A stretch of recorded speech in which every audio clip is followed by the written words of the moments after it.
So welcome to an introduction to creative writing with me, Patricia Cori. And the point to this course is write it. Write your story. Get off of your assets and get moving, because we all have incredible stories in our lives. And the characters, some of the characters that you're going to write are within you. And I want you to get in touch with that. So before I really roll into it, I just want to give you a quick on my background, even though most of you are familiar with my work. What's important is how I got started, which you probably know. I started channeling. That was how I started writing. And I never really consider that writing in a way, because I'm a scribe. So a lot of my books haven't involved that much creative effort, because I've been blessed with receiving it. And I'm going to be talking about channeled books during the course, but my focus is going to be mostly on writing novels, which I've also done. But, you know, in this collection of works, I have an autobiography, Where Pharaohs Dwell. I have a collection of interviews, Beyond the Matrix. I have the novel Emissary, book of poems. It's really been a broad, vast array of different types of writing.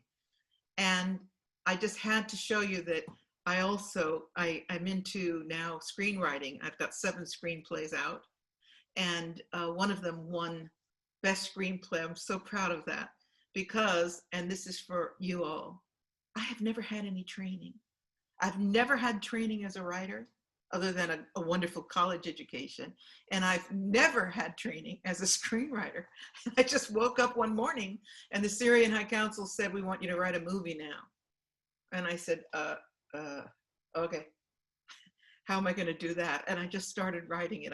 I was obviously helped, but 7 screenplays later, and 2 of them are with producers, I have to say that I took to screenwriting with a great gusto. And I know some of you are already writing screenplays, and someone, I think it was Lizette, is a playwright for theater. How exciting, all this talent to tap. So I just wanted to show you that and remind you that if you've got the talent within you, there are things you can learn, of course, about structure. But in the end, what really matters is, can you tell a story? Do you have a story within you? Can you see it? Can you see the characters? Can you recognize what it means for someone to read it? And what the viewer, let's call the reader the viewer, what the viewer, I'm talking about painting pictures at the moment, gleans emotionally, what you evoke in the reader or the viewer. That is the great gift of writing, knowing that you're touching people at a very deep level, and that they can relate to your experience, even if it's experience that you've designated to a protagonist or an antagonist, or even in a self-help book or how-to book, where in so many ways the reader is the protagonist, because the information that you're imparting is for the self-improvement or the betterment of the reader. But the question is, can you see it? Can you feel and know and hear a story in your heart, in your mind, in your soul? And that's what I want to bring out and excite within you. Today, I want to talk about the 3 genres of books that I'm going to give you an introduction to. And again, always remembering that people go to the university to learn how to write. But what I want to do, and many of you are already writing, so you're not novices here, but an overview of how to approach 3 types of writing.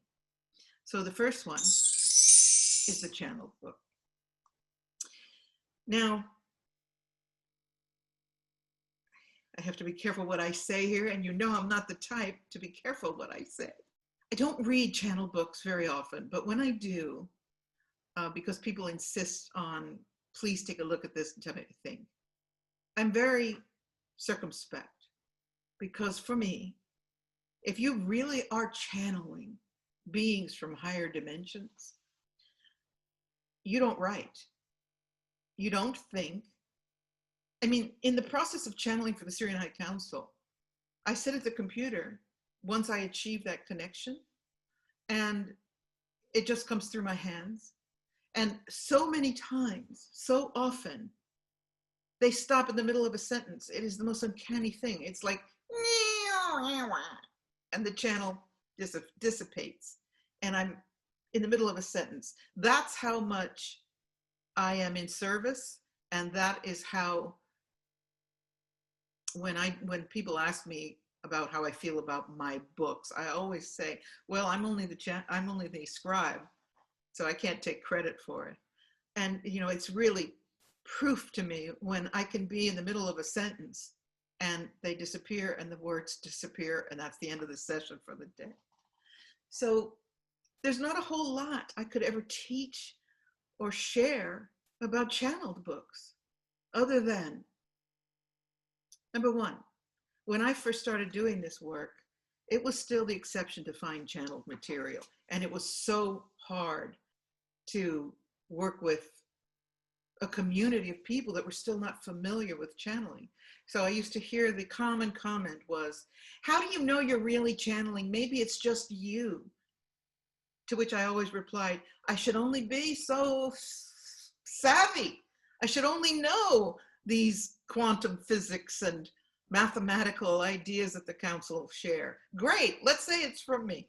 And I would do everything I could to brush away the resistance. But today, everybody's channeling. So it's not such a difficult category. And let me preface also by saying that I want you to get published. So I want to address this question also with the idea that you're going to write your book and you're going to try to get published. And today it's so much easier. You can publish yourself, you can publish through Amazon, you can go to a vanity publisher where you pay the publisher a fee and they do all the work. And of course, you can get a publisher. My story with publishing is uncanny. When I started channeling the Syrian High Council, I got to a point where I didn't really know why I was getting this book. And I asked them, what is the point here? Is this for me? I mean, it's looking like a book. And the message was, we'll let you know when we're ready. The doors will be open. You just need to know when to walk through. So when the manuscript was completed, I decided I wasn't going to try to find an agent. I would just go directly to the publishers. And that's what I'm going to try to help you understand how to do. And within 2 weeks, I wrote to 3 publishers, and within 2 weeks, a publisher in England wrote to me and he said, Patricia Cori, he called. He said, your book is an answer to my prayers. We want to publish you. It was that easy. And that's an exception, but it is possible. So as far as a channel book, if you are someone who is producing a channeled book, always remember that you need to be very clear that you've got the highest possible good, the highest possible vibration coming through you. That is sort of like your job as a channel. And your gifts, your understanding of language, your eloquence merges with these beings. So people always ask me that, do I hear voices? Am I just typing what I hear? And my answer to that is, well, it's kind of a blend. I think that certain people are chosen to be channels because of their language, their poetry, their wisdom, merging with these bubbles of information that just sort of come in and through you. So know that. And also know that if it's channeled, it's got to be universal. It's got to be for the greatness of civilization. Personally, I'm not excited about somebody channeling Elvis Presley or anything like that. Although, I don't want to poo-poo anybody that does that kind of work. But a channeled book, I want to see something powerful for humankind. And thinking that at this time that we're going through, in the great battle of darkness and light, channeled material should be about that, and how we're going to go through, and what is awaiting us, and how we're being viewed from beings in higher dimensions, and how we're being hopefully assisted. So for those of you that are channeling a book, I want to say that, again, you know, you're kind of out of the way. You don't have to structure anything if it's pure channeling. And that was the big surprise to me, was when I wrote my autobiography, well, semi-autobiography, in Pharaohs, where pharaohs dwell. I remember thinking, oh my God, I have to think now. I have to come up with a structure. Channeling, if you are a pure channel and it's coming through you, go for it, bring it through, and dedicate. It's really important to dedicate a time when you're doing this work. In my case, it's 4 a.m, which is, you get used to it, but it's really difficult to alter my life so that I can be available at 4 a.m. every morning for a year, or however long it takes. The Syrian High Council say that is when the veils are the least dense, and they call it the violet hour. So in the violet hour of 4 a.m, I hear this signal. I get out of bed and come down. I do a little meditation, and blam, off I go. And what is it now? 24 years later, I'm still channeling for the council. And another book is on the way. So if you are channeling, bless you. Thank you for doing that work. Bring it through, dedicate, because as I said, you don't have to think.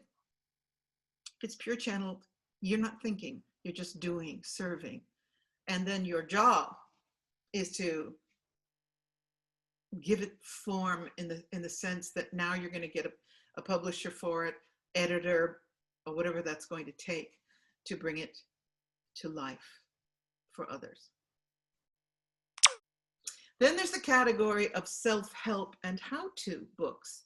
And somebody said to me, well, I don't like to call it self-help. It's more like spiritual wisdom. And my answer was, well, not to the publishers and not to the market. So it's really important that we spiritual people focus our thoughts now on what is the community of books, the readers, the stores, the publishers, and what category of a book are we writing?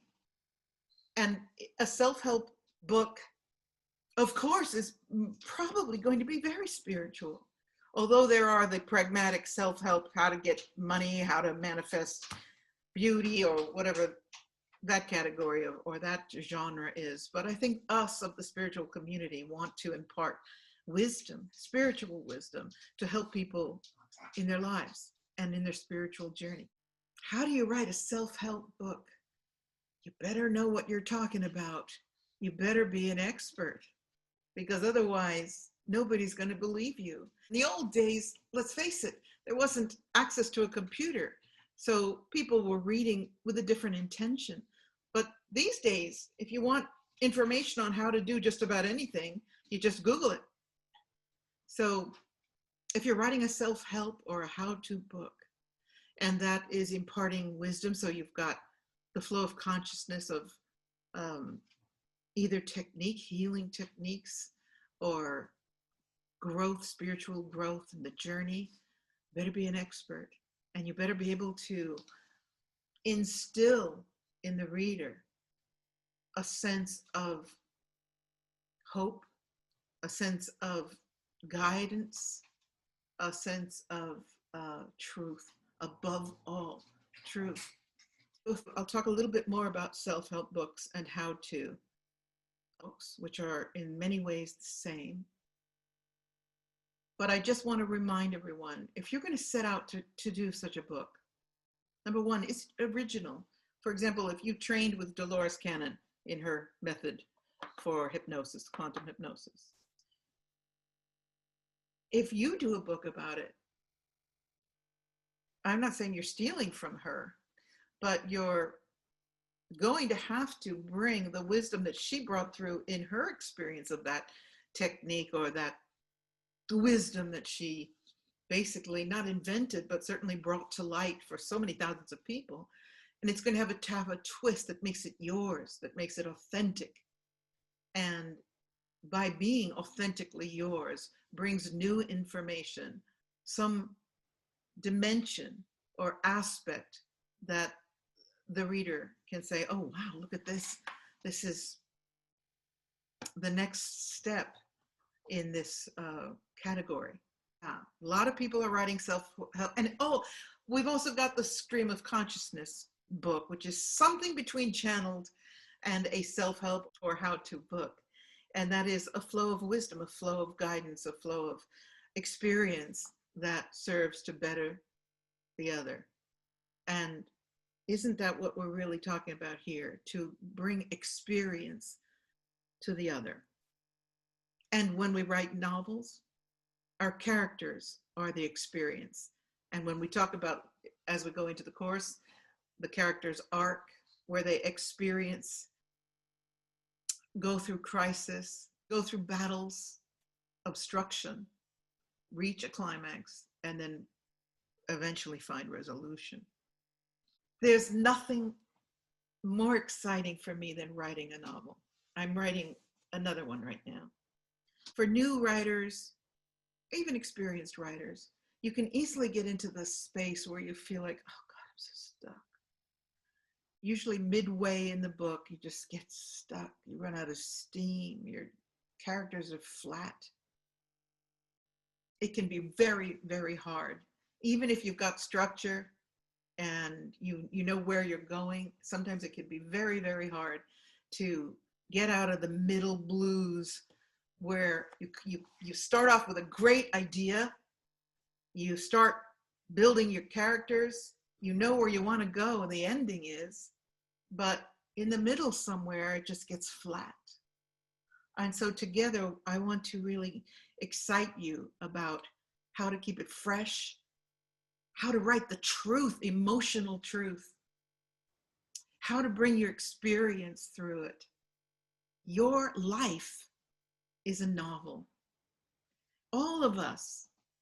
I've never met anyone who hasn't had extraordinary happiness, extraordinary pain, unusual experiences, love, pain, all of it. And when you're creating your characters, you enter into them, you become them. If you've read The Emissary, people say, wow, isn't there a little bit of Patricia Cori in that character? I'm like, of course there is. And even in your antagonists and your evil characters, there's always got to be an aspect that you own, that you know. Because so many times, whether it's a novel or a screenplay, the characters are flat, they're one-dimensional. This is happening in cinema now with these archetypal hero cartoon things. There's no depth at all. It's like good and evil battling. Very one-dimensional, flat characters who have no arc. They don't grow. They win. The good guy wins, the bad guy loses. And part 2 comes a year later to the box office. But when you write a novel, your character has to be rich, multidimensional, deep. Even the antagonist, you want to have some compassion or some connection to. Taxi driver. The writer of that character was able to give him enough dimension that you realized he was in so much pain. It wasn't just evil. It was a human being struggling at all these different levels of insanity of being human. So a lot of people come to me and they say, so I have this idea for a book. Idea. And the question is, how do you recognize if your idea can make a great story? And more importantly, in the case of the how-to book, which I mentioned already, do you have the knowledge and credibility to write the book? In the case of a novel, you can research a character. Many schools of writing tell the students that they've got to start by researching the character, deeply going into research and formulating a character with a backstory in your experience of having done the research, certainly in the case of a how-to book. But you know what? I have never researched anything, because I'm blessed with a very rich life, and my characters come out of my life and my experience. And I believe that I don't believe in the heavy duty research. That's left brain methodology. And certainly, of course, you need to have a canopy of understanding of who you're dealing with when you're creating your characters. But you know what? Once you start visualizing, they come to life. It takes a while, because a new writer tends to get all hung up on words and style, and forgets that what you're doing is storytelling. So they get really hung up on the words and the style and the poetry and the colorful description, and forget that what you're doing here is telling someone's story. And if it's your story, is it first person, like an autobiography, or are you putting yourself into your character? I think a lot of you will agree, and I can't wait to hear your comments when we come to the segment where we turn back on our voices. If you're already writing that, do you experience that? Do you know what it feels like when your character starts to tell the story for you? It is a beautiful osmosis experience. And that's what I'm really eager to impart here, because I can't in an hour and a half, 2 or 3 hours, which is the whole segment, I can't teach you in-depth structure, although we will talk about it. But you know, those are deep structure and plot pointing and all this stuff. But I can impart my joy, excitement of writing and bringing life to what's in your imagination. This idea, I have this idea for a book. I guess the next question is,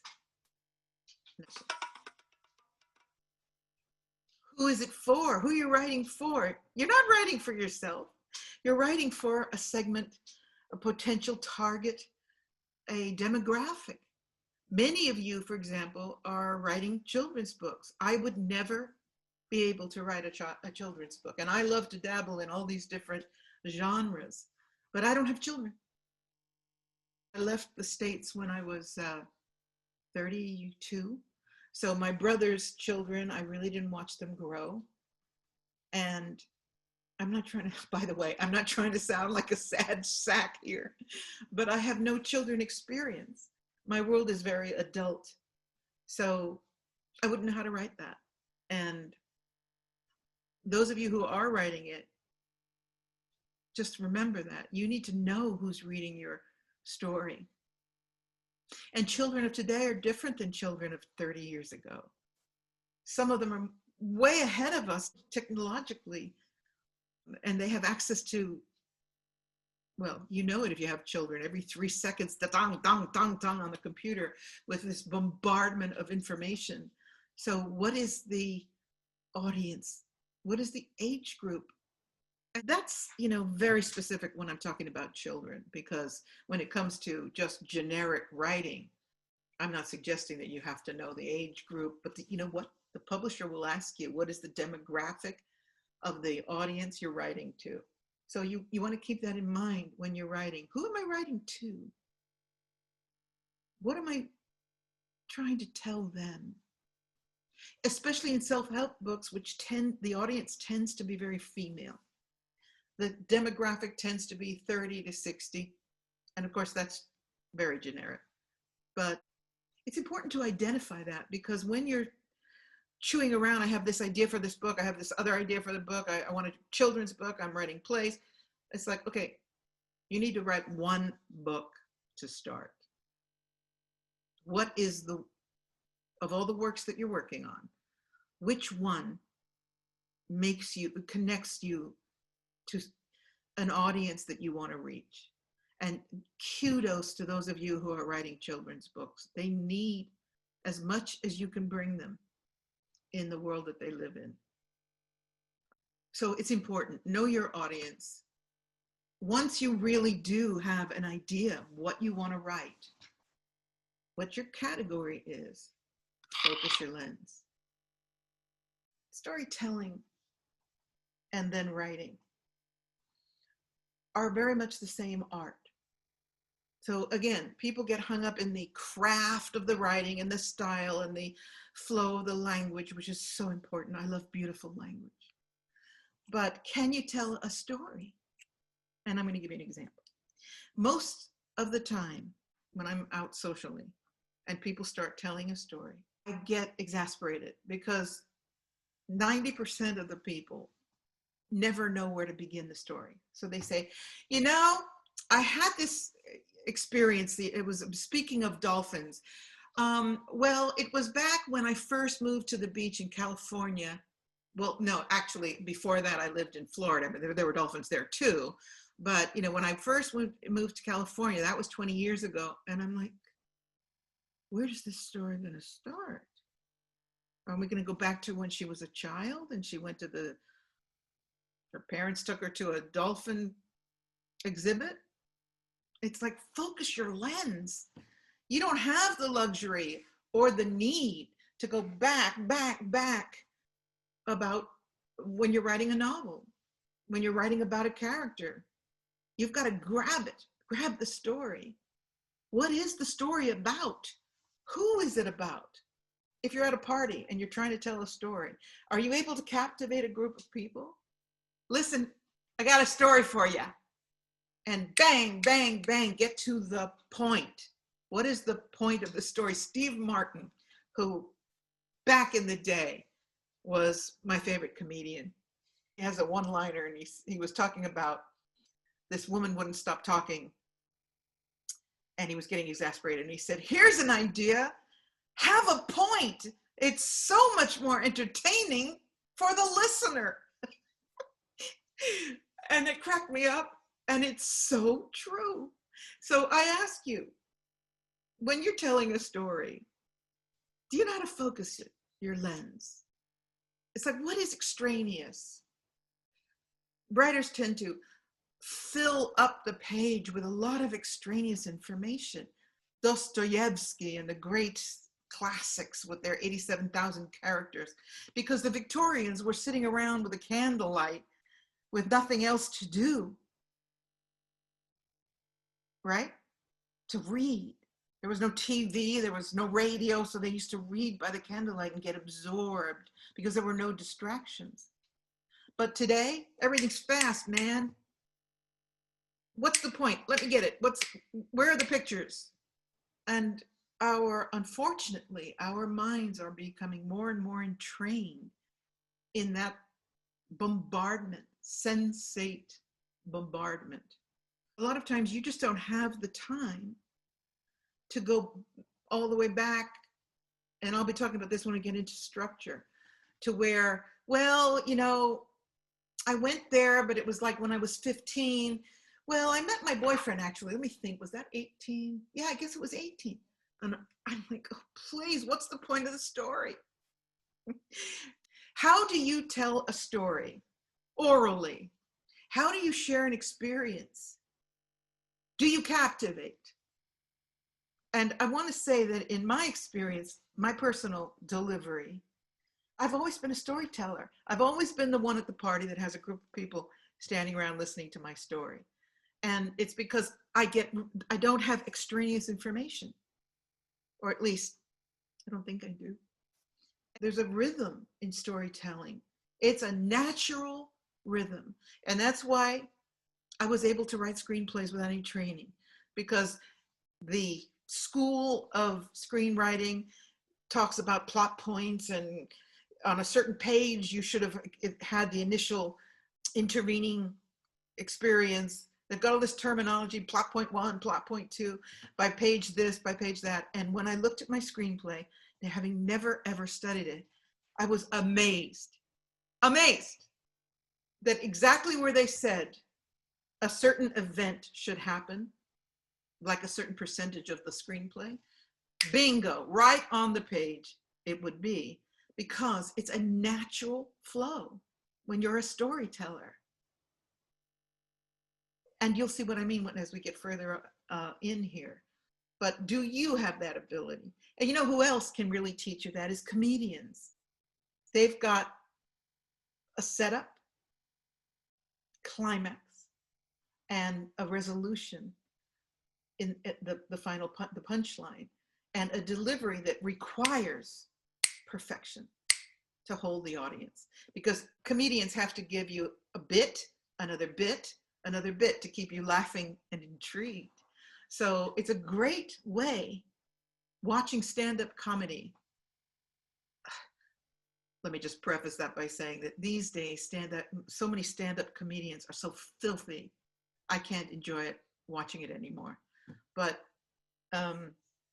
watching a good comedian like Jerry Seinfeld, master of the bit, you see, to keep your attention, because this is the point here. A book has to grab your attention. It has to grab you from the beginning and pull you in. A lot of times, like I was mentioning Dostoevsky, for example, which in college, I had to read all these masters. So it definitely shaped my ability to write, no question.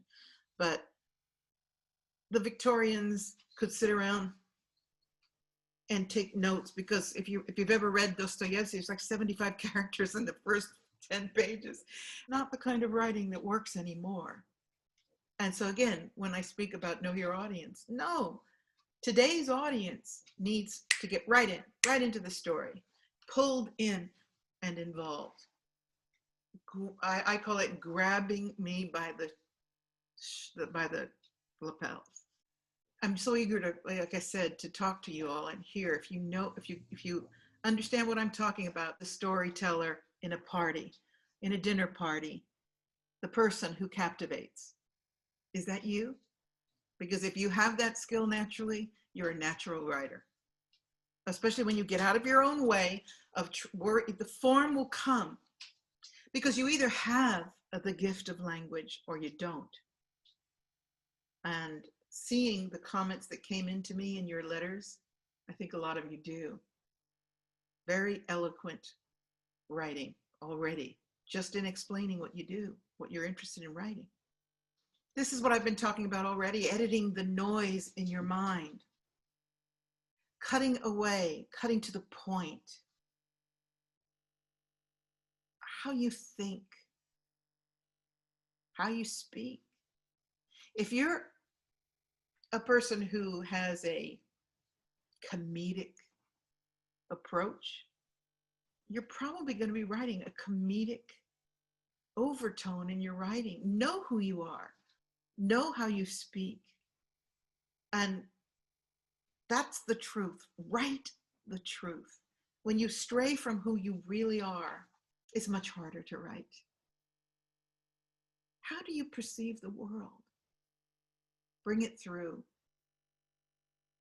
When you're thinking about what you want to write about or a story, I've got an idea for a story. Let's talk about novels. You'll find, of course, famous authors. Who is it? Clancy? He's a lawyer. He writes about legal things. King? Personally, I think he must be quite deranged, because he only writes about deranged stuff. But knowing who you are, how you think, how you perceive life, editing out the noise of everything extraneous when you sit down and say, I've got a story to tell about this. That translates into a great story when you can do the editing before you start. Big point here. Edit before you write. The publisher will do the technical editing, but editing the noise in your mind of, well, what, I've got this great idea, but then I don't know what to do with my character, and just sit down and say, what is your story? What is this great story you have to tell? If you don't have it yet in your mind, you're not ready to write. one of the most important aspects is passion. And you know, a few of you have had readings with me, and I always talk about passion, passion for life. What is your passion? What are you passionate about? And in the case of writing children's book, you're obviously passionate about children and their lives, their futures. Find your passion. Get to the core of what you want to talk about. Find your passion, because you're going to pull from that. And you can be, passion comes in so many colors. You can be passionate about even pain. I think you know what I'm talking about. But until you can get to that point where you feel so passionate about something that you want to write about it, you never seem to be able to get it written, because you're thinking about writing a book, perhaps, more than thinking about telling a story. So how you think, how you speak, how you perceive the world translates into your story. Some of you hadn't come on yet. I was talking about when I was in the water with the dolphins, and I almost swam away with them. And that story is going to be part of a bigger book, because I talked about it in Before We Leave You, but I never really talked about the fact that I've had 2 near-death experiences and what that felt like. To have the opportunity to almost leave this earth swimming away with 250 dolphins. There's a story there, and I'm passionate about it. And other people are passionate about it too, because that's another thing. We have a commonality of experiences. No matter what life has given you, or wherever it's taken you, there's a commonality of experience of heartache, joy, success, right? When you can relate that to another human being, and they can say, oh my God, like you did when I was talking about being in the water with the dolphins. And, you know, there's a universality in that. Then you've got a great story. I've got so many ideas for books, but I've learned you gotta do it one at a time. I have a novel that I'm in the middle of, which is the novel version of my screenplay, Elephants in the Room, which is now with a producer, and we're always so close, and COVID, thank you COVID for delaying that. But he said, you know, are you going to do the novel? Because, you know, it's going to be important you have the novel. I go, of course, I'm doing the novel. So I'm working on the novel, and I've got the council going, come on, come on, come on. So I can't do both. It's 2 different energies. I'm focused right now on the novel because it has to get done for the movie. As you focus your lens and say, okay, wait, I can wait for the play. Yeah, I don't really have my clear idea about the novel just now. This is what I want to write. You come to some sort of focus about, I've got this really exciting story that I want to tell.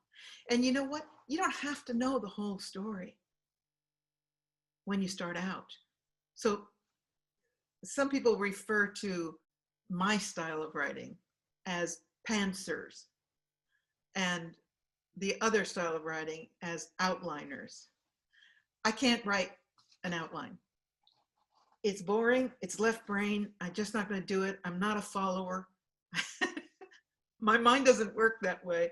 I can't follow my own structure. So I'm a pantser, and that means I start out, I have an idea where I want to go, and I get there. And I'm not referring to the channel material now, I'm talking about everything else, okay? I get there. But what's really important, if you're a pantser, is that you have a very good idea where you're ending up.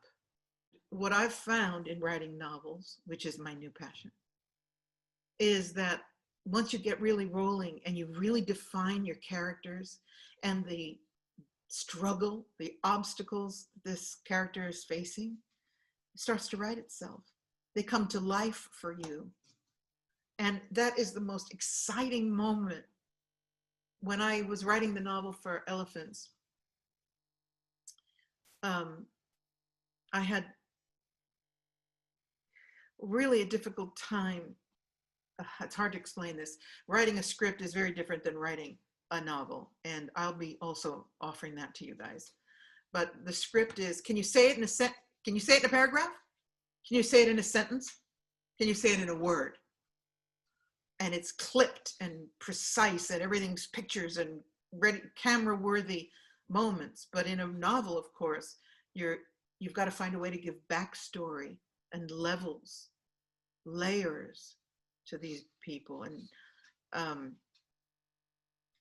describing a character is a biatch. It's so hard for some people. It's very difficult to describe a character. And because you're pulling this character out of thin air, although you might be inspired by someone that you know, but you're pulling this character out of thin air. You're giving this character shape, personality, mission, purpose, so many things. And one tends, especially new writers, to make them very sort of one-dimensional, archetypal characters that are presented to us now in so many ways, even in the avatars on computer games. So you're going to be thinking about the depth, the layers, the theme, where your character starts out, what their purpose is. And by the way, isn't that what we're doing ourselves? What is our purpose? I mean, I do readings for people, and that's always what they want to know. I'm trying to find out what my purpose is, what my mission is. And so is your character. So is your protagonist, right? So you start out with the underlying theme. What is the theme? What am I writing about? What is the story? And know that another trap that writers fall into is they're working on the complications of twisting the plot. I love plot twists. Keeps me, in fact, whenever I go to a movie, in the old days when movies were different, I would always guess the ending before it happened. And I loved the fact that I was, oh boy, oh, he's really the one, the doctor, or something like that. Second guessing the author and being so involved in it because I'm being carried on this journey. And involved in this question is, why are you writing this book? Are you writing it because you want to have a book? Or do you love to write?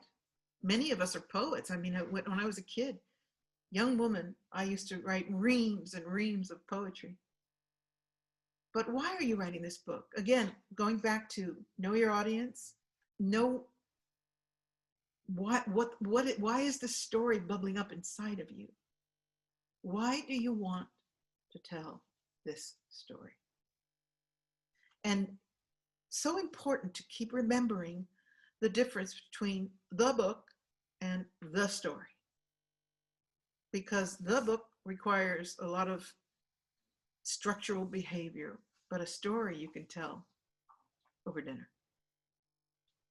Especially if you know how to focus your lens and clear out the noise. So why are you writing this book?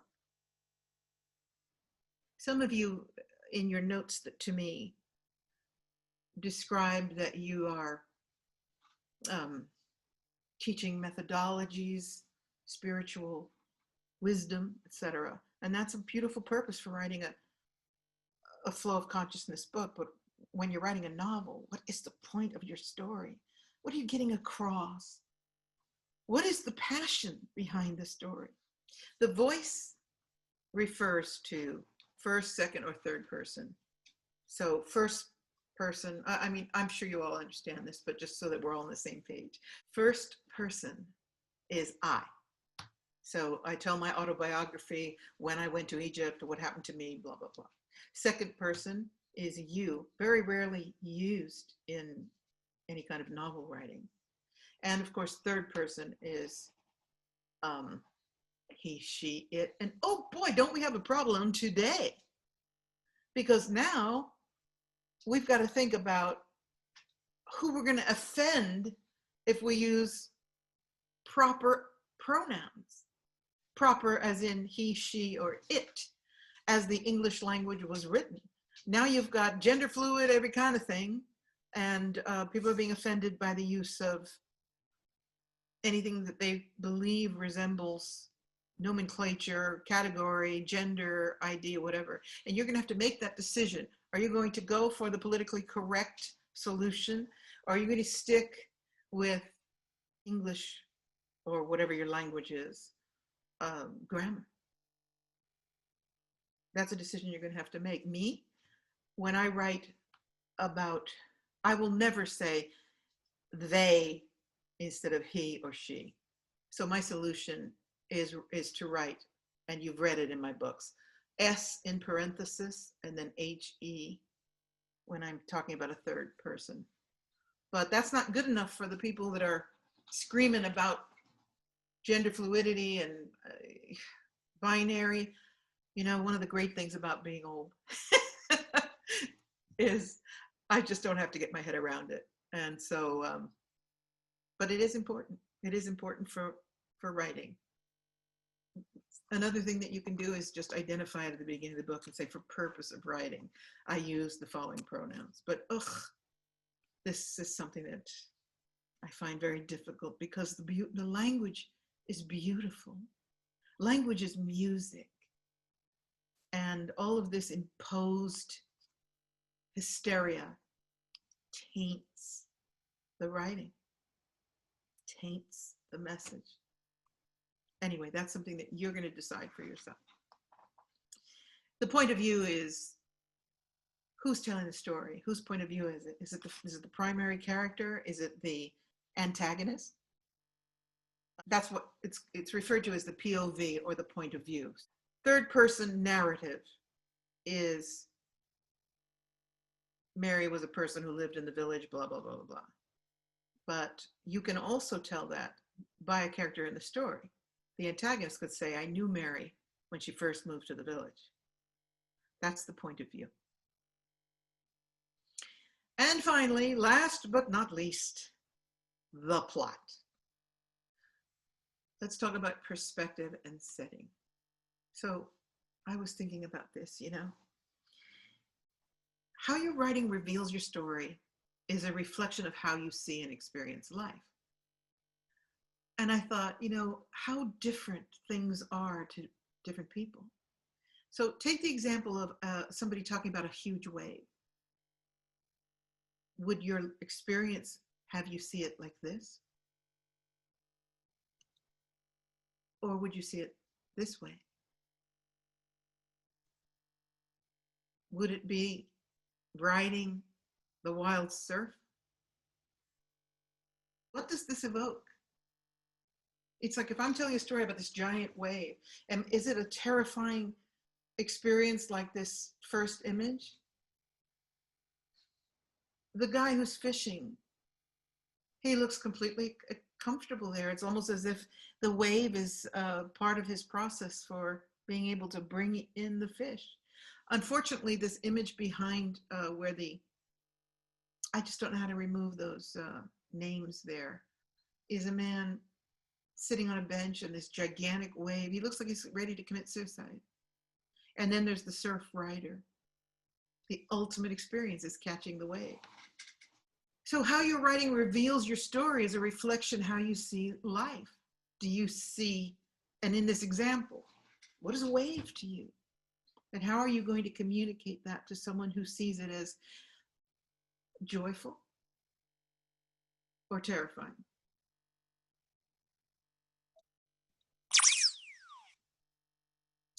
In the process of communicating that, we have to talk about how you think, how you perceive life, how you process. And this is where I was saying earlier about the difference between the analytical mind and the pantser, I'll just go with the flow mind, which is me.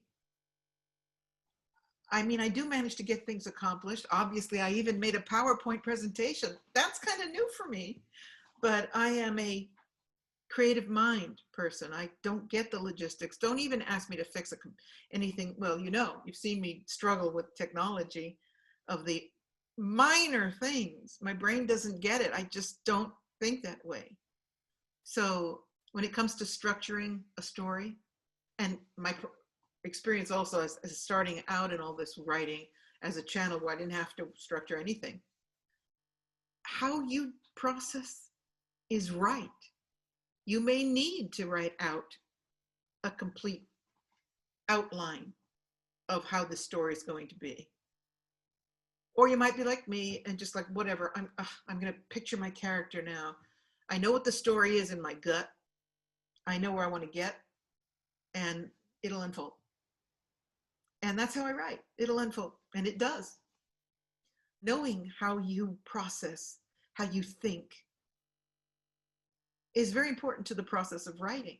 If you need the outline, for me, if I've got an outline, it just completely stymies me. I look at the outline or notes that I've written, and it just damps the creative process of me seeing.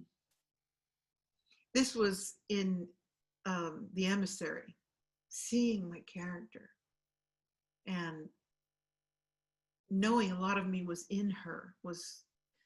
I hope you guys have read The Emissary. It was my first novel. Watching one of the main antagonists, his character taking form. He's a Texan oil man, and he's spunky, but he's bad news.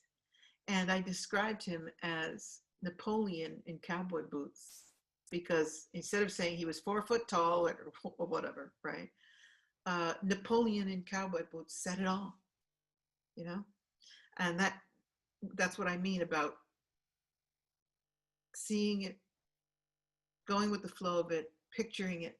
I have that faculty much stronger than the outline. How am I going to describe my character? Where is he from? Because a lot of schools of writing are define your character, do your research. What do they eat for lunch?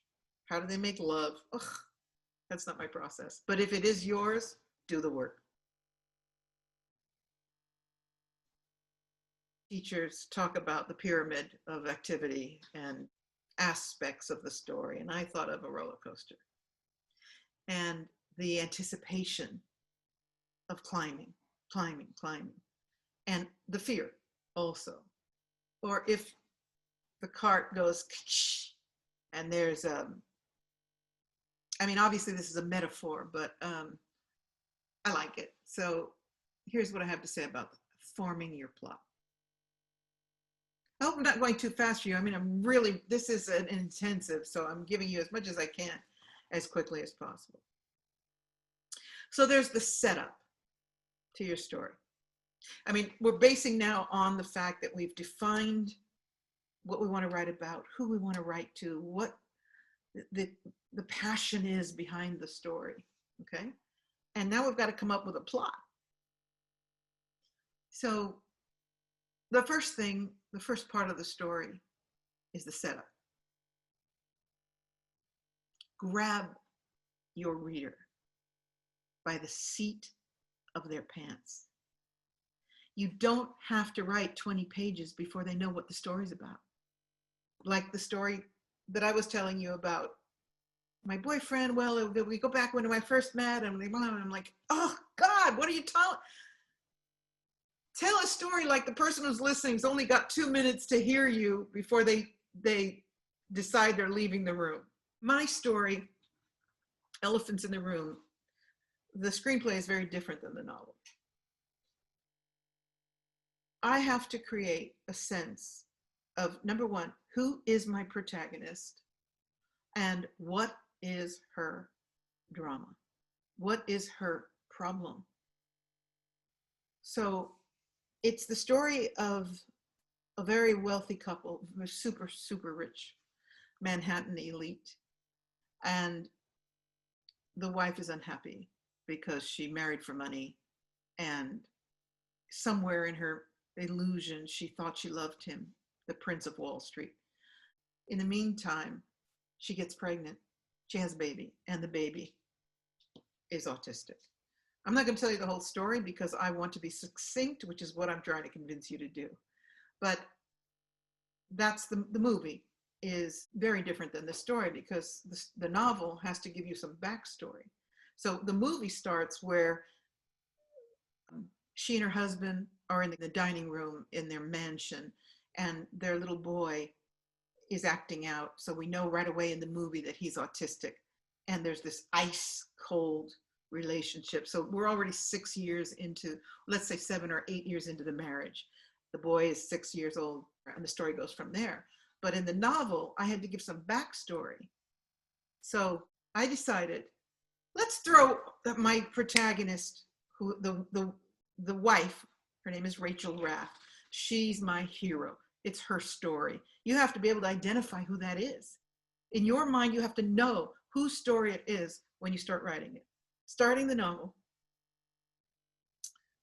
the setup and the inciting incident is that we see this limousine driving down stuck in traffic, Manhattan traffic, and she's in the back seat and she's going into labor. And she's screaming in pain and whatever. What a great way to start the story. The reader's like, oh my God, I don't care. You'll find out as the story goes along what the rest of it is, why she's in this car alone. You'll find out very quickly. But in the meantime, she's got the chauffeur is saying, please just try to handle, just hold on. And he can't move the car. And she says, call my goddamn husband. And he says, I did, madam. Where is he? Did you call the cell phone? Yes, madam. And so you know that he's covering, the driver's covering for the husband. And in that moment, you recognize he's probably a bastard. Because he's not, his wife is 9 months pregnant and he's not available on a cell phone, right? So this is what I mean about grab them by the seat of the pants and set the story up. By that very brief opening, you know this woman is in a miserable marriage or a loveless marriage. Because when she says, God damn it, call him, where is he? And of course, women always swear when they're in labor. So it's really fitting. Even though she's a high society, New York elite, she's human, going into labor in the back of the car. So the setup is the scene, and the inciting incident is what happens, what triggers this person's journey. This isn't really an outline. Outlines are chapter 1, scene 1. That's, I don't like that, but I do like to have a sense of, you know, what is the moment that starts this journey of this character? What are the obstructions this individual has to go through? What is the climax of the story? Okay, so, you know, she's pregnant. She almost gives birth in the car. She finally, a police car intervenes and cuts through the gridlock and gets them to the hospital. She gives birth. The driver gets through to the husband, who's in the sack with a model in a hotel. And he comes to the hospital, and there's all this tension and anger, etc. I will not go through all these steps, but to show you that instead of setting it up at the beginning, so she's married to this guy and she's Wall Street, it's just like, bam, get them right at the beginning. And how many times have you read a book where the first couple of pages are like, whoa, versus you just can't get into the book? I can't tell you how many books I've put down, like I just can't get into the book. So you want to grab the reader. And these days, it's like you got 4 seconds to grab their attention. I know you know what I'm talking about. So like the roller coaster ride, you climbing, knowing it's going to be hellish when you get over that hump and go joyriding down the other side. But if you were writing, I mean, imagine if you were writing a story about this. Imagine a story, because I do have a vivid imagination. Imagine a story. You put your kids on the roller coaster ride. So they open up, they strap them in, and you notice, but as it's starting to move, you notice your son isn't strapped in completely, and you're trying to get them to hear you, and the thing goes off. The tension that would create in the story of this roller coaster going up the track, and this parent watching this son, looking like he's not strapped in, turning around, and maybe some pedophile in the back seat trying to grab him. I mean, these are all just, you know, I'm doing this on the cuff here, but my idea, I hope I get across to you, is from the minute, in this case, the roller coaster, which I'm taking as a story from a metaphoric point of view, is imagine that parent's point of view. The story would be told by the parent watching and saying, you've got to stop the roller coaster, you've got to stop. And then the fear of what will happen when this little boy reaches the point where it starts careening down the track. So you want a series of events that build tension and suspense in a story. And this is where people really get stuck, because they run out of ideas midway. Your story can never slow down. And I learned that myself when I was writing The Emissary. There can never be a lull, ever. The story has to event, more trouble, antagonist, more obstruction.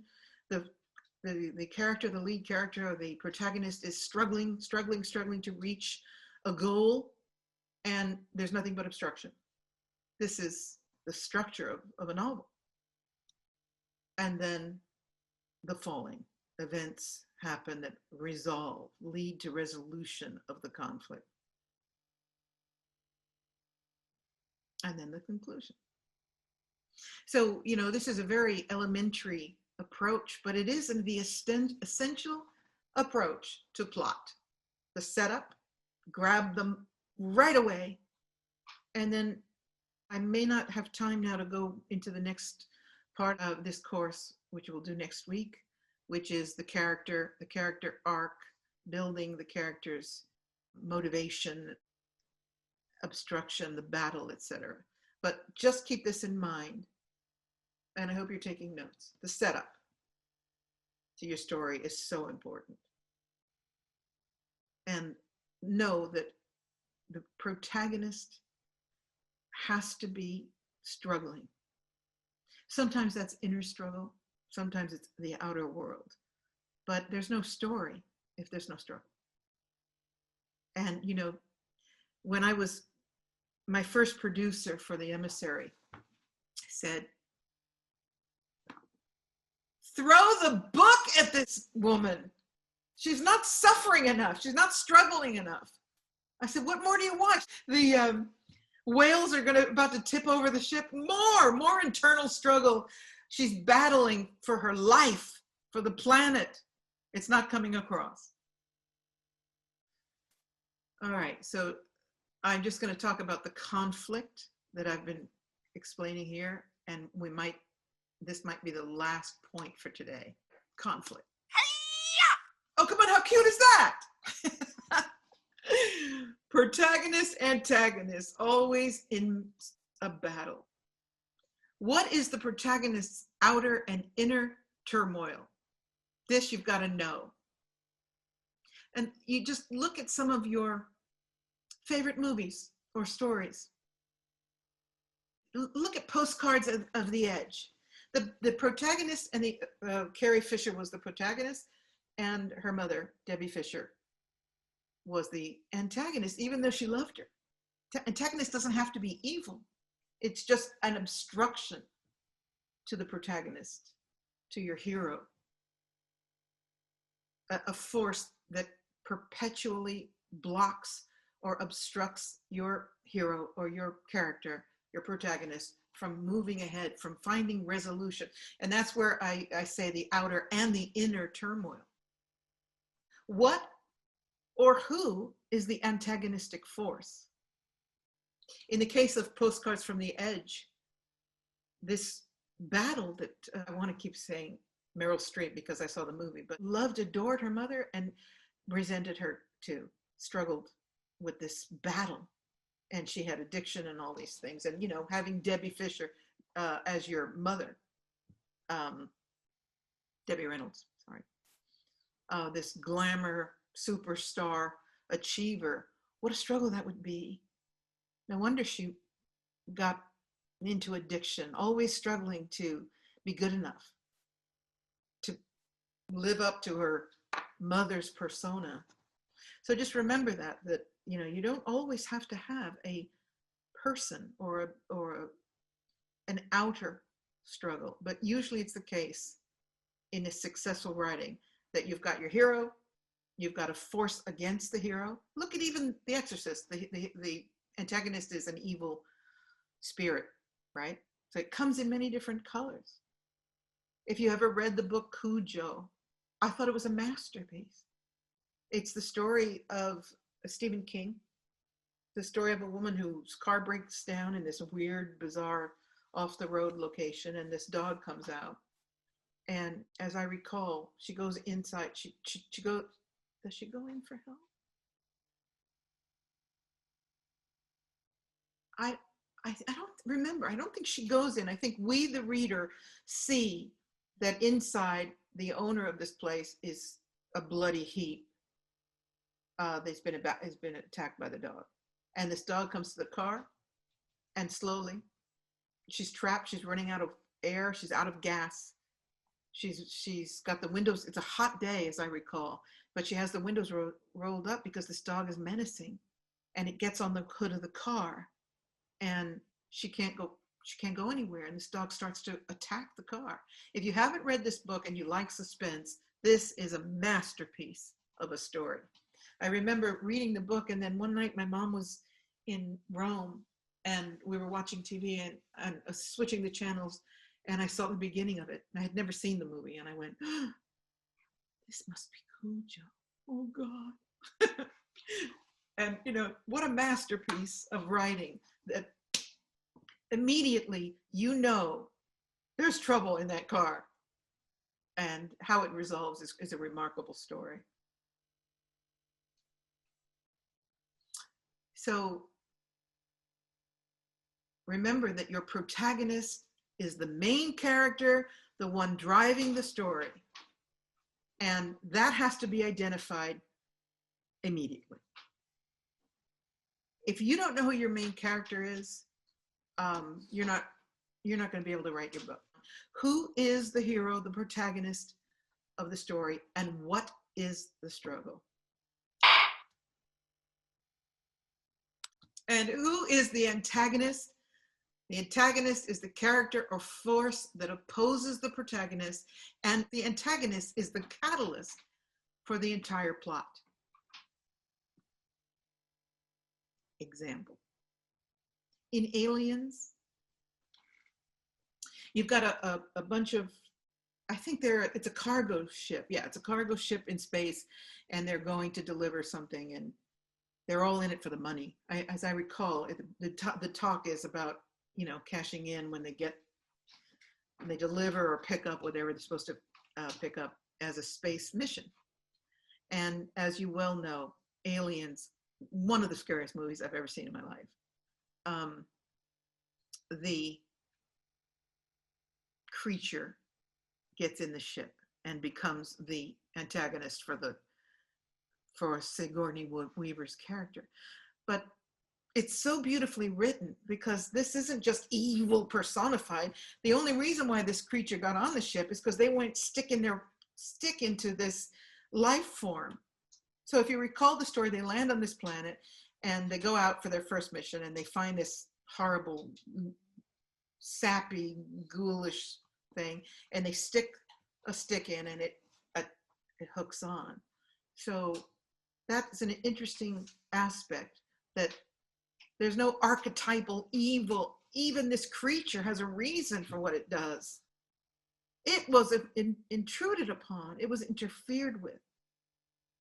So it's important to know. And next week, I'm going to be talking about character arc and giving your character's reason.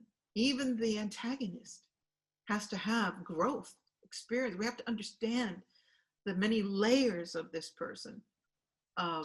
Versus what we're seeing in Hollywood right now. Why are people saying there's nothing good coming out of Hollywood anymore? Because it's garbage. One-dimensional, flat, archetypal characters. I went to see Aquaman. Anecdote. here on my little island, we have a theater and a period of time where they show a movie a week. I do live in Remoteville. And so some friends of mine said, oh my God, they're having Aquaman. It's going to be so great. Let's go. We'll all go out to dinner afterward. Right. And I just knew I didn't want to see it. But I thought, come on, try to be more social. You really aren't a hermit. So I went to the theater. I sat down, and there were people that were afterwards going to go eat. I leaned over to the woman who invited me and I said, I'm done here. 10 minutes. She goes, what do you mean? I said, I'm not going to put myself through this pain. What do you mean? I said, this pain, this ridiculous, baseless, vacuous, good versus evil archetype bullshit. I'm not going to sit through 3 hours of this, bombs and spears and fire, and there's no depth, there's no meaning, there's no purpose to any of it. It's just, bang, bang, every kind of possible weapon, fires raging in the middle of the ocean. No, thank you. So that is an overview for today. I am going to give you an assignment. Let's see if I've got it in order. I do. Yay, Pat! All right. I'm giving you an assignment, and I'm going to ask you to send it to me before next week, and I promise to read every single one. 2 images, you can choose one. This is the first one.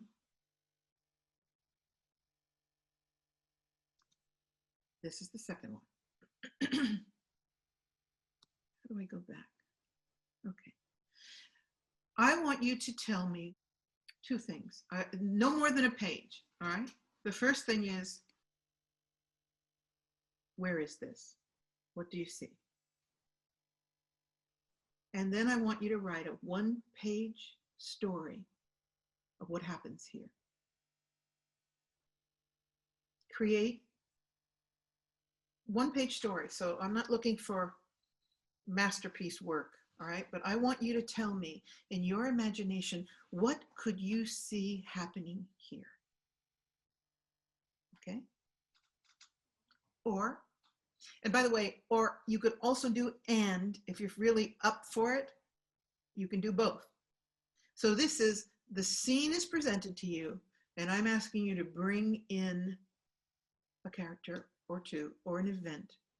I want a 1-page story of what happens here. There's certainly a lot of possibilities, okay? I'm not worried about the style. You don't have to get all prolific. You don't have to get poetic unless it just flows with you. What we're looking right now for is story and character, all right, and plot. And then style, we'll be talking about next week. And here, I want you to give me the background. We've got the character. What fills in the white? What is her scene? What's going on in her world? Okay? I'd like you to get this to me. You've got a week to think about it. And like I said, you don't have to don't worry about style and all of the accoutrements. We're just trying to nail down, when you look at this woman, what do you feel? What's her story? What is the coloratura behind? What is her experience? And her story. Okay, let's turn on. Let me get out of share screen.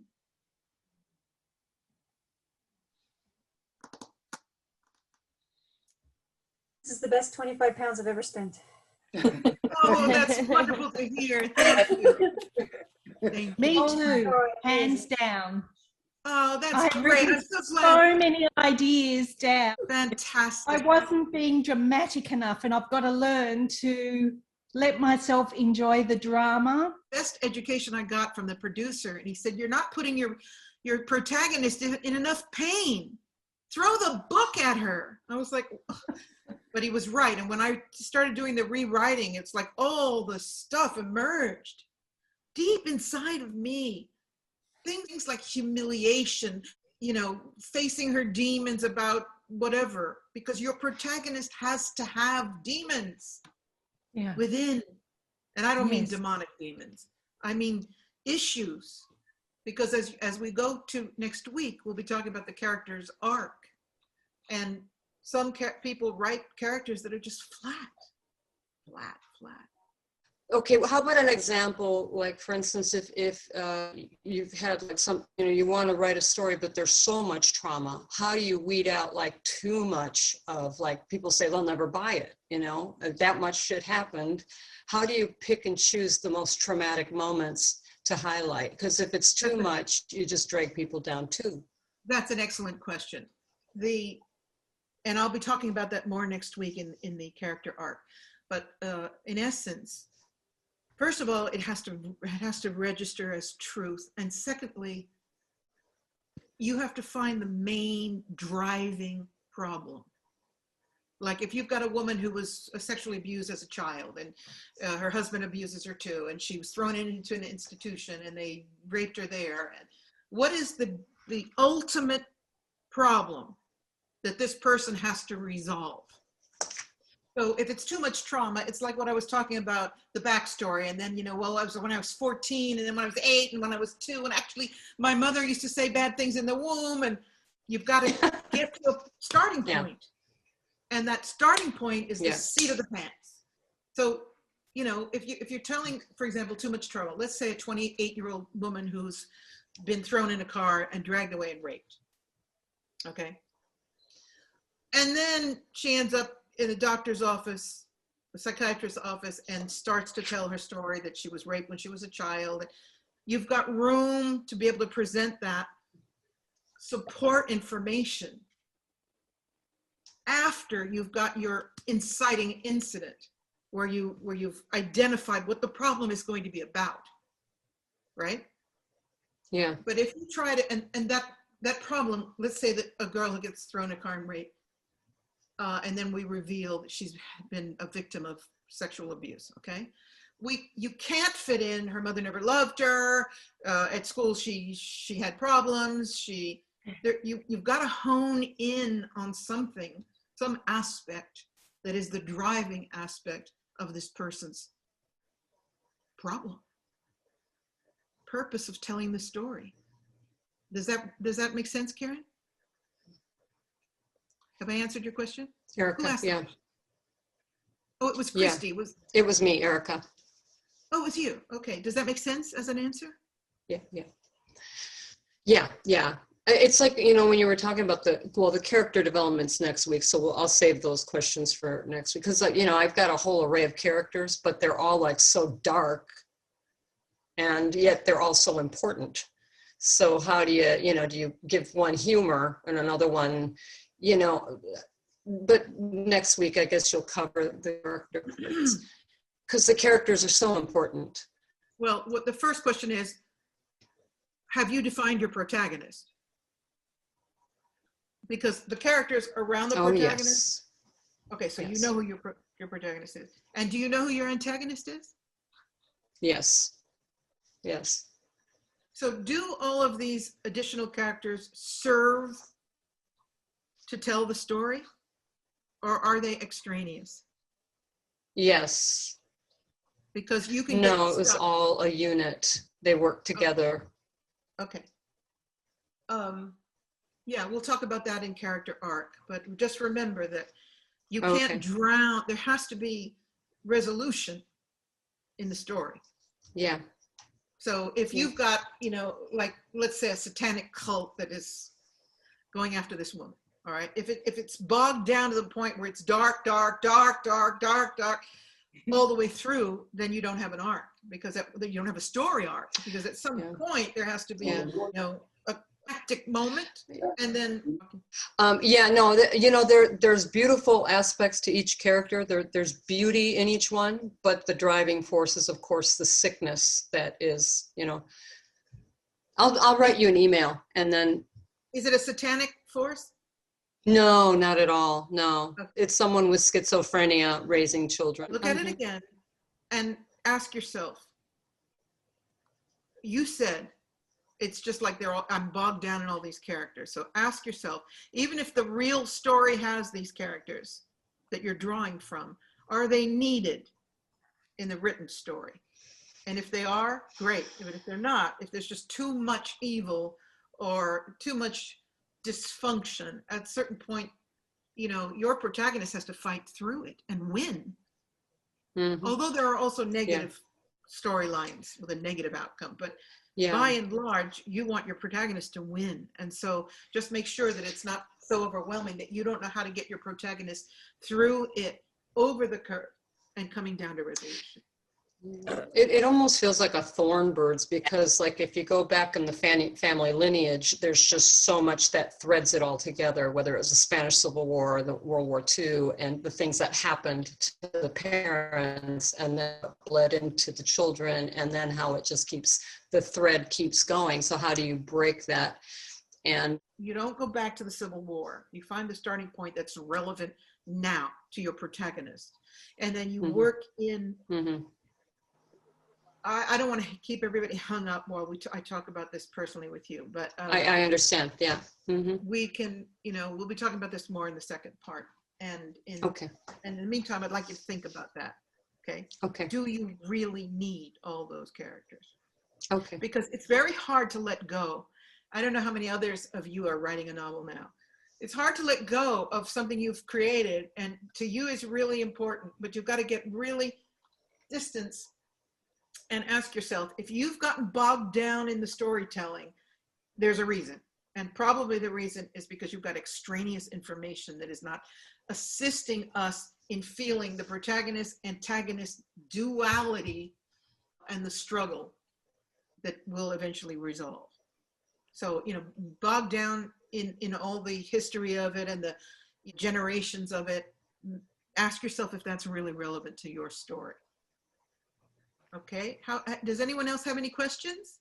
I have a question that kind of follows that, actually. So you're a pantser and so am I. That's how I started out. And then I got lost in my story and the plot. And then I started taking all kinds of workshops and finding out the formulas that are supposed to work. And I found someone that I really love her guidance. However, I find that I haven't even finished my novel, and I'm trying to fix things in the middle to satisfy her guidelines. And I feel like I'm losing the essence of my story because of it. So I guess the point is, how do you pull back and look at this big picture, knowing that you've been a pantser, but trying to organize everything so that it makes sense? And I don't even know if that question makes sense. Yeah, it does. It's a great question. Okay. It's exactly what I was talking about. It's like the two styles are very often at war with each other. Yeah. Because for me, the organizational approach stifles my creative juice. But sometimes you get into a runaway mode where you're kind of like, well, wait a minute here, what was my plot? I've lost my point. So how do you do it? So wait, let me ask you this. You said, but I've lost my plot. So did you already have an idea of what your plot was to pull you through the story? Were you following something in your mind? Or in both cases of my novels, well, you're not going to believe this one. It sounds like a cop-out, but I actually dreamt the story of elephants in the room. No, I had a dream that started me writing this novel to begin with. Cool.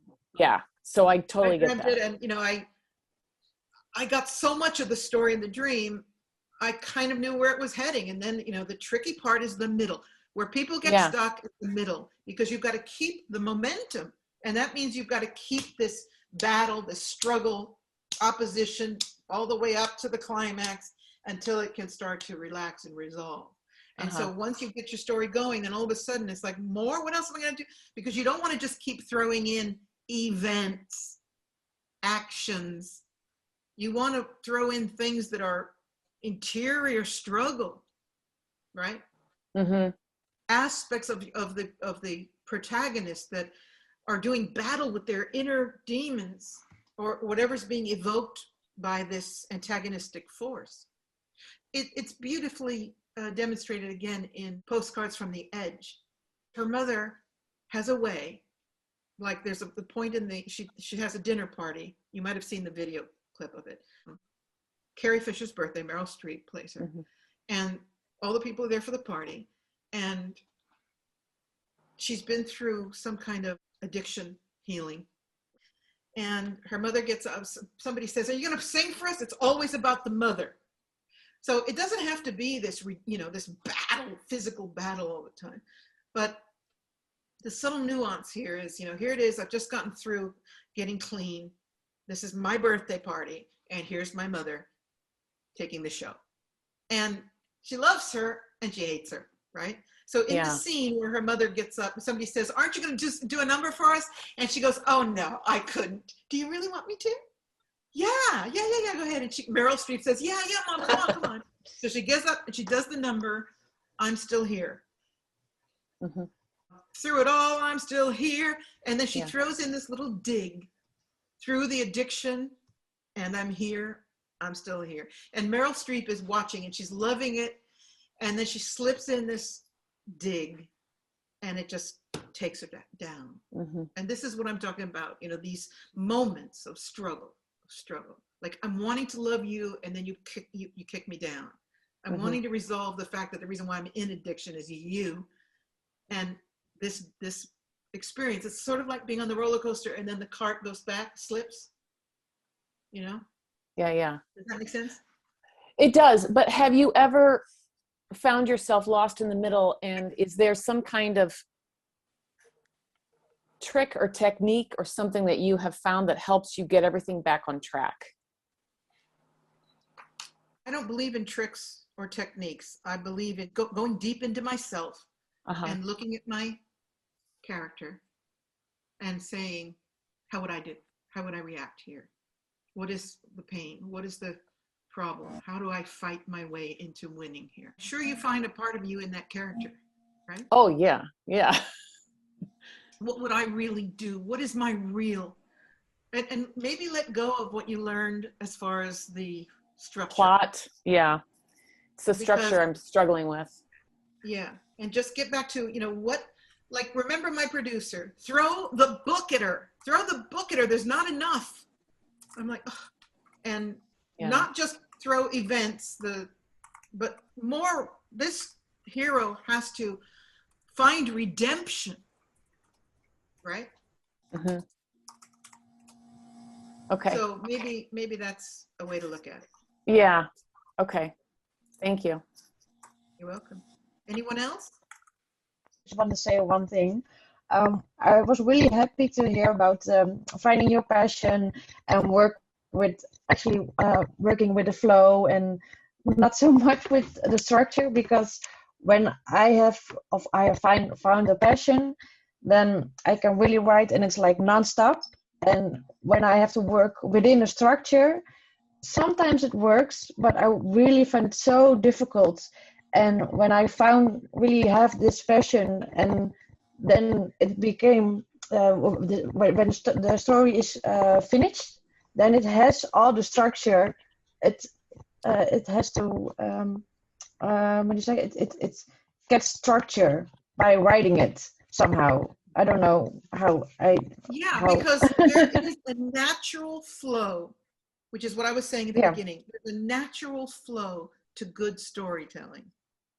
That's why when I was reading the instructions about the screenplay, it says by the 10th page, this should happen. And by the 25th page, this should happen. And it was just bing, bing, bing, because I'm a natural storyteller. And I have been all my life a storyteller. It's a gift you have, right? And if you tell a story with that kind of passion, there's a flow to it. I mean, the energy of it. And we people here are all about energy, right? So when you're telling a story with passion and you're building this character and what happens to them, there's a cadence, there's a point where the story rises, and flows. And if you try to put it all in a box, a lot of times you lose the magic. So that's what my point of teaching this course is, to help you find some structure, but mostly find the passion and tell your story. And Yeah, because when people ask you that question, what is the goal? What is this? What is that? Then I lose my passion and I lose my structure and I lose the whole story actually. yeah, So I well, love let go this. of it. Just remember that you're a pantser like me. Okay. And what's really important though, instead of all the page 10, you should have this and this analysis, the paralysis of analysis. What's really important is to have an idea where the story ends. Okay? Yeah. Because if you know where you're starting from and you know what you want to achieve by the ending, like in the case of Postcards from the Edge, you want to know she's traumatized because of her mother, and in the end, does she make peace with the mother? And what's in between? But if you don't know where the ending is, you can just find yourself off on a cliff. So it's really good to have an idea, and only an idea. Because sometimes when I write, I have an idea, and then all of a sudden I'm over here. I go, oh my God, I love this. Look where I'm going. And one of the things that I have found is that the characters, at a certain point, I have trouble seeing them. And I'm writing who they are and what their passion is, what their goals are. And I just get bogged down. And then I walk away. And then when I go back to it, slowly, they start to take form. And then one day, I can see them. I can see them in my mind. And they start to write the story and dialogue. They write their own words too, which is amazing. The characters find their own voice.